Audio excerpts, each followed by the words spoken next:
Senador Eumano Ferri está aqui conosco, senador Eumano do Piauí, do PMDB do Piauí, que vai conversar com a gente a respeito deste e de outros assuntos aqui no Jornal do Piauí. Senador Eumano Ferri, o senhor acompanha esses debates, essas discussões em torno de possíveis alianças. Como é que o senhor reage a tudo isso? Boa tarde. Boa tarde.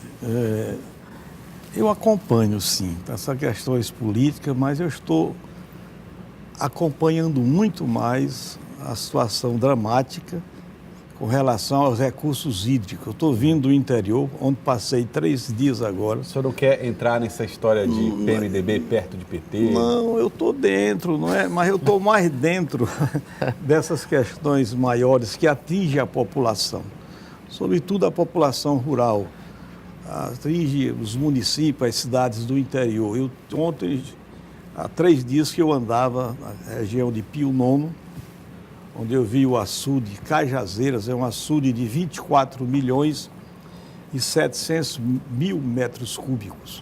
Não tem 1 metro cúbico de água. E a população atravessando uma situação dramática.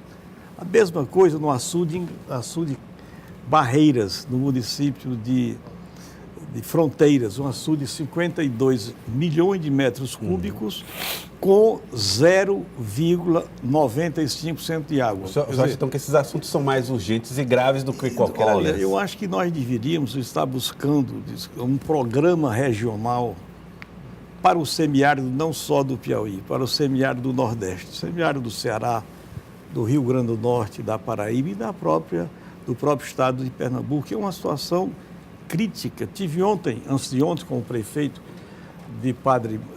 prefeito de Marcolândia, está comprando por mês 500 carradas de carro-pipa, bem entendido, por mês, para levar água para uma cidade de 8.200 pessoas. Essas medidas já há muito tempo... Há muito tempo que se arrasta. Quando eu cheguei no Piauí, há 51 anos, a primeira imagem que eu tenho, quando eu saí de Araripina, vim por terra e vi Marcolândia, um povoadozinho que vivia em torno de um posto fiscal com um carro-pipa, há 51 anos. Quer dizer, é o que o Estado, o que o Piauí está tendo hoje, quase 600 caminhões levando água para essas regiões. O problema está agravando. Há meio século que a gente fala em carro-pipa. Então, creio que essa deve ser a preocupação maior de todos nós, políticos, administradores, porque isso diz respeito à vida humana, às pessoas. E eu vi, com os meus olhos na década de 70, que foi uma grande seca, o quão grande é o drama de quem passa sede, e naquela época não tinha realmente, em 1970. Quer dizer, e continua. Então eu vejo que são questões dessa natureza, como a questão da saúde pública, da educação pública, enfim, muitas coisas importantes que nós temos que nos debruçar. E o que fazer, sobretudo as senador? Pessoas. Pois é, você percebe que a União alega problema de recursos, contingenciamento, não tem projeto, enfim. Os estados e os municípios, uma crise financeira sem precedentes. O problema é se agravando. E aí, qual a solução? Exatamente. É a crise, que eu sempre tenho dito, a crise do Estado brasileiro. O Estado brasileiro esgotou. Quer dizer, hoje você pergunta os cidadãos, todos os cidadãos hoje não estão satisfeitos com essas questões que estão aí. Hoje nós temos mais de 13 milhões de desempregados, subempregados são vários outros milhões. Então isso é uma questão importantíssima. De outra parte, os serviços públicos prestados pelo Estado não satisfazem a população. E junte-se essa crise do Estado à crise federativa. Ou seja, os estados membros da federação, incluindo aí o Distrito Federal, que é o cérebro das decisões nacionais, e os 5.500 municípios do Brasil, todos estão em situação dramática. O que está acontecendo no Rio de Janeiro, que aconteceu e persiste no Rio Grande do Sul, lá mesmo ainda com grandes problemas em Minas Gerais, são problemas dos Estados-membros da Federação que, no meu entendimento, inexoravelmente, isso tem um efeito cascata, um efeito dominó. Isso vai, continuando o quadro que está aí, Todos os estados brasileiros estão no caminho do Rio de Janeiro. Não é pessimismo, não é exagero. Inclusive o Piauí? Inclusive o Piauí. Inclusive o Piauí. A situação aqui no estado do Piauí, o Wellington, o nosso governador, está se estribuchando, só vive em Brasília, São Paulo, Rio, ou seja, buscando recursos para manter a máquina do estado funcionando. Mas o Piauí está em crise. O Piauí gasta o déficit da Previdência com 40 mil servidores, digo melhor, aposentados e pensionistas, tem um déficit mensal de 90 milhões de reais. Tira do Tesouro, da Educação, de investimentos, para pagar a 40 mil aposentados e pensionistas quase 100 milhões por mês. Os demais estados estão nessa situação. Agora, como resolver isso? Eu vim bastante anunciando aí uma medida provisória que o governo central da República, o governo da União, encaminhou a medida provisória com relação a salários, enfim. Aumento da contribuição. A situação, é o que eu sempre digo, a situação do Estado brasileiro. Você ser hoje prefeito de uma cidadezinha pequena, um município pequeno, um município médio, um município como Teresina, Fortaleza, etc. E do Estado, de qualquer Estado, o Estado de São Paulo ainda é o Estado que mais deve. Então a situação crítica é do Estado brasileiro, embora, ressalte-se, nós somos um país muito rico, que veja que o setor do agronegócio, da agricultura, da pecuária, nós somos um dos maiores exportadores de grãos do mundo, de carne, quer seja carne bovina, carne suína, carne de ave, minérios. Não tem um país com a riqueza tão grande quanto o Brasil. Agora, continuar nesse quadro que está aí é inadmissível. Quer dizer, o povo está pagando muito caro por essa dívida, por essa desorganização que está aí. Bom, senador, é realmente a situação que o senhor descreve com muita preocupação.